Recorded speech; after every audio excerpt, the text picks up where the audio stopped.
మత్తయి సువార్త 14వ అధ్యాయము 31వ వచనంలో కామంలో మనం చూస్తే అక్కడ పేతురు గారు ఏ విధముగా ప్రభువును వేడుకుంటున్నాడో మనం చూద్దాం. నేను చదువుతున్నాను, ఒకవేళ మీకు కనబడకపోతే గనక ఆ సందర్భాన్ని మనం చూస్తాం. చూడండి 30వ వచనం కానీ చూడండి. గాలిని చూసి భయపడి మునగసాగి, ప్రభువా నన్ను రక్షించమని కేక వేసును. వెంటనే యేసు ఏం చేశాడు? చెయ్యి చాపి అతను పట్టుకుని అల్ప విశ్వాసి అని చెప్పి అతనిని గద్దించాడంట యేసుక్రీస్తు ప్రభువారు. స్తోత్రం చెప్పండి గట్టిగా. నిజమే, ప్రభువారు నీటి మీద నడిచి వస్తూ ఉంటే నేను కూడా నీతో నడవాలని ఆశపడుతున్నాను ప్రభువా అన్నాడు. అప్పుడు ప్రభు ఏమన్నాడంటే నడిచిరామన్నాడు. ధోని దిగాడు, నీటి మీద నడిచి వస్తున్నాడు. మొదట బాగానే నడిచి వస్తున్నాడు. అయితే అతడు గాలిని చూసాడంట. గాలిని చూసి ఏం చేశాడంటే మునగపోయి సాగాడంట. స్తోత్రం చెప్పండి.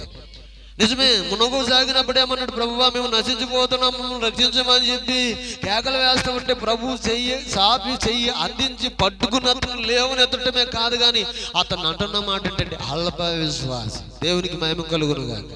అల్ప విశ్వాసం దేవుని సన్నిధిని విడిచిపెట్టి ఎక్కడికో తీసుకెళ్తాడు. అల్ప విశ్వాసం దేవుణ్ణి సన్నిధినిగా దేవుణ్ణి పక్కన పెడతాది. దేవుడు అవసరత లేనట్టుగా అల్ప విశ్వాసం చేస్తూ ఉంటది. ఏదైనా ప్రభు చేయ కార్యం విషయంలో ఏం చేస్తుంటే అల్ప విశ్వాసము అది లేదు అనిపిస్తుంది మనలో ఉండి. స్తోత్రం చెప్పండి గట్టిగా. నిజమే, ఇంట్లో వాళ్ళు ఏమంటారంటే అది ఉన్నది అది జరుగుతుందంటే ఈ అల్ప విశ్వాసం ఏమంటుందంటే అది జరగదు అనిపించేలాగా చేస్తుంది. అట్టి పరిస్థితుల్లో పేతురు ఏం చేశాడంటే యేసుక్రీస్తు ప్రభు వారిని ధిక్కరించిన వాడుగా, తునీకరించిన వాడుగా, యేసుక్రీస్తు యొక్క దేవుని మాటను విననవాడుగా, తన బలమును ఉపయోగించిన వాడుగా, తన దగ్గరున్న బలగాన్ని ఉపయోగించుకున్నవాడుగా, తనకు దోణులు ఉన్నాయి కదా అనుకున్నాడంట. అనుకుంటే ఆ రాత్రి అంతా కూడానంట గమనించండి, ఒక్క చేప అయినా పడలేదంట. రాత్రి అంతా మేము ప్రయాసపడ్డామయ్యా, ఒక్క చేపను పట్టుకోలేదని చెప్పి ప్రభు దగ్గర పేతురు గారు వేడుకుంటాం మొదలు పెట్టాడు. దేవునికి మహిమ కలుగును గాక. అప్పుడు యేసు ప్రభు వారు అన్నారు, నీ ధోనిని కొద్దిలోతుకి నడపమని చెప్పి ఇదిగో ఈ కుడి వైపున వలవేమన్నప్పుడు విస్తారమైన చేపలు పట్టగలిగాడంట. స్తోత్రం చెప్పండి.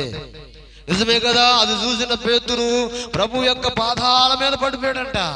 అయ్యో పాపాత్ముడునయ్యా, నీ మాట నేను వినలేదయ్యా, మాట వెనక పాపం చేసినని పశ్చాత్తాపడిపోతున్నాడు. అదే పేతురుకి దేవుడు ఏం చేసి పరిపూర్ణంగా దేవుని మాట వినడానికి, దేవుని మాటకు లోబడడానికి స్థితి ఎప్పుడైతే పేతురు కలిగి ఉన్నాడో, మత్తయి సువార్తలో పేతురు గారికి చక్కని అధికారం ఇచ్చాడు. 16వ అధ్యాయం చూడండి. మత్తయి సువార్త పేతురు గారు ఎట్టి అధికారం పొందుకున్నాడు, ఎట్టి ఆశీర్వాదం పొందుకున్నాడు, ఎట్టి అభిషేకం పొందుకున్నాడో, దేవుని శక్తిని ఎలాగ పొందుకోగలిగాడు అనే దాని కొరకు మనం చూస్తే మత్తయి సువార్త 16వ అధ్యాయంలో మనం చూద్దాం. చూడండి 16, 17 వచనాల నుంచి చూద్దాం. 17వ వచనం కానీ చూద్దాం. అందుకు యేసు, సీమోను బర్యోనా, నువ్వు ధన్యుడు, పరలోకమందున్న మా తండ్రి, ఈ సంగతి నీకు బయలుపరిస్తేనే కానీ బయలుపరచలేదు. మరియు నీవు పేతురు, ఈ బండ మీద నా సంఘమును కట్టుదు, పాతాళ ద్వారములో నీ ఎదుట నిల్లవనేరవని నేను నీతో చెబుతున్నాను. స్తోత్రం చెప్పండి. పరలోక రాజ్యము యొక్క తాళపు చెవి నీకిచ్చేదును. నీవు భూలోకంలో దేన్ని బంధిస్తే అది బంధించబడుతుంది, దేనిని విప్పితే అది విప్పబడుతుంది. ఎవరిని దీవిస్తే వారు దీవించబడతారు, ఎవరిని శపిస్తే వారు శపించబడతారని చెప్పి యేసు ప్రభు వారు పేతురు గారికి సర్వాధికారం ఇస్తున్నాడు. స్తోత్రం చెప్పండి గట్టిగా. అందుకే పేతురు గారు మొదటి పేతురు పత్రిక 1వ అధ్యాయంలో మనం చూస్తే 7వ వచనంలో అంటున్నమాట, నశించిపోవు సోరణమంట అగ్ని పరీక్ష చేతంట శుద్ధి ఎగునట్లు. స్తోత్రం చెప్పండి. నిజమే కదా. నశించిపోవు సోరణమంట అగ్ని పరీక్ష వలన శుద్ధి అగునట్లుగానంట. ఆయన ప్రత్యక్షమైనప్పుడు యేసుక్రీస్తు ప్రత్యక్షత కొరకు ఎవరైతే కనిపెట్టుకుని ఉంటారో మీ అమూల్యమైన విశ్వాసం చేత ఎవరైతే స్వాదనకు నిలుసును వారుగా ఉంటే వారు ఇట్టి వారుగా ఉంటారో తెలుసంటారా? అక్కడ ఇట్టి వారుగా ఉంటారంటే మెప్పియు మహిమయు ఘనత పొందటానికి అర్హులై ఉంటామంట. దేవునికి మహిమ కలుగును గాక. బైబిల్ గ్రంథంలో యాకోబు పత్రిక 1వ అధ్యాయంలో మనం చూడొచ్చు 12వ వచనంలో, శోధన సహించువాడు ధన్యుడు, ఆడు శోధనకు నిలుచును వాడై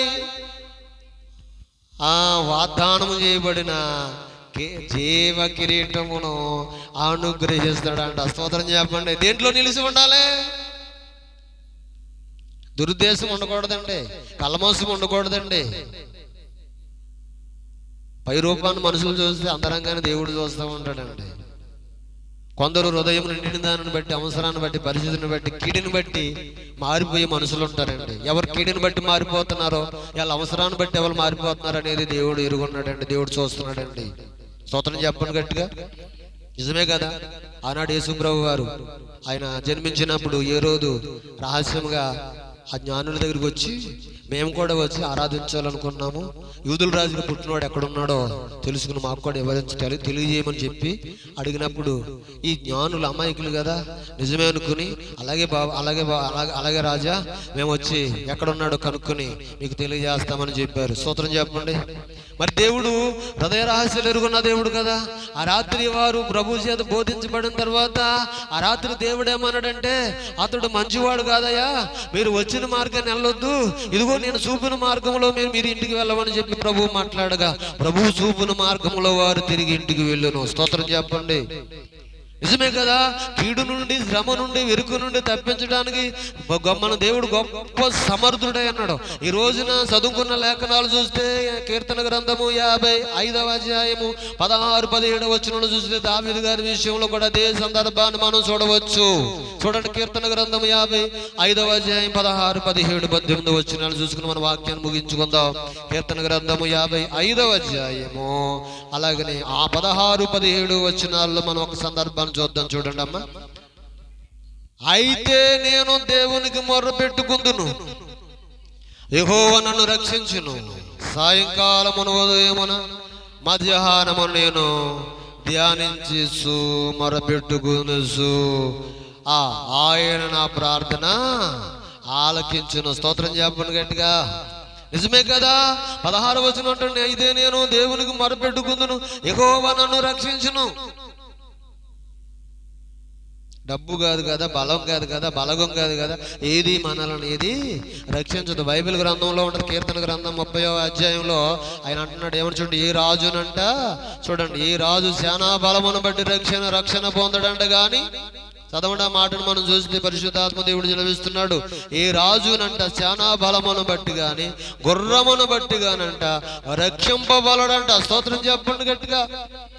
నిజము. దేనిని బట్టి రక్షణ కలుగుతున్నదనంటే,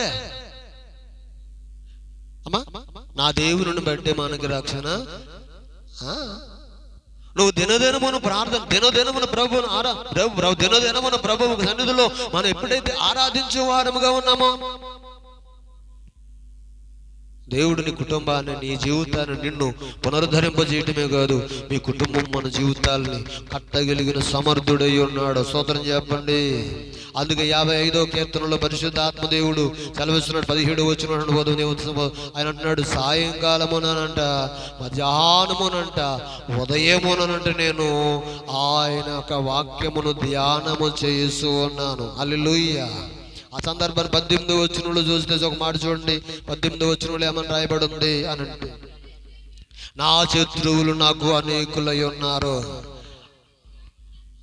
అయినను అంట వారు నా మీదకు రాకుండానట్లు సమాధానం కలగజేసి ఆయన నా ప్రాణమును విమోచించి ఉన్నాడు. స్తోత్రం చెప్పండి. ఎంతమంది అయినారండి శత్రువులు?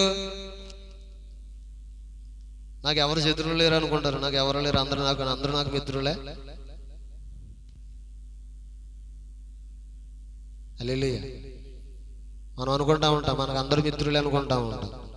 నాకు ఎవరు శత్రువులు లేరు, నేను ఎవరికి అన్యాయం చేయలేదు, ఎవరికి పాపం చేయలేదు. హల్లెలూయా. శత్రువు అనేవాడు నీకు పొంచి ఉన్నాడు, నీకు తెలదా మాట. ఆ విషయం ఎలా ఉంటాడో, ఎవరిని వాడుకుంటాడో తెలియదు. అడు ఏ రూపంలో దాడి చేస్తాడు అనేది కూడా తెలియదు.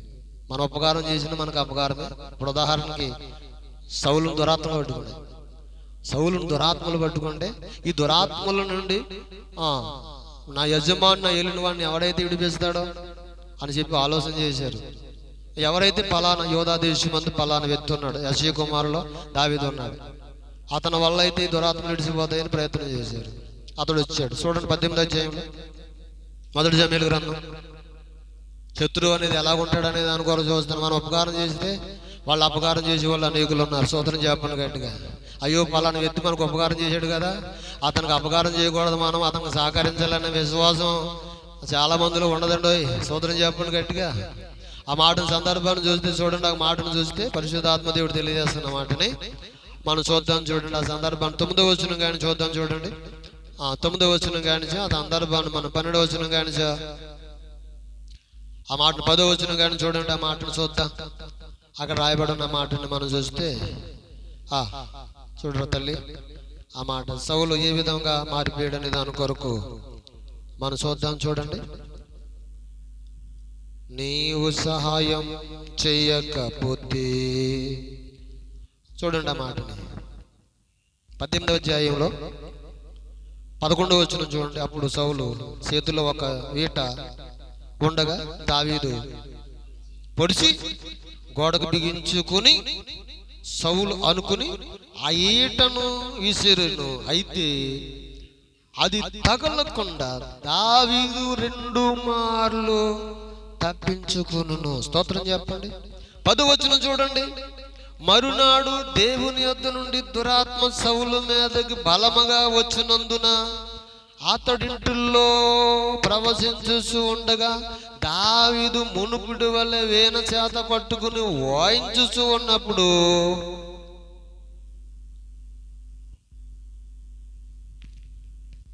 ఇప్పుడు ఎవడైనా మేలు చేసినోడు కాని చేస్తాడా?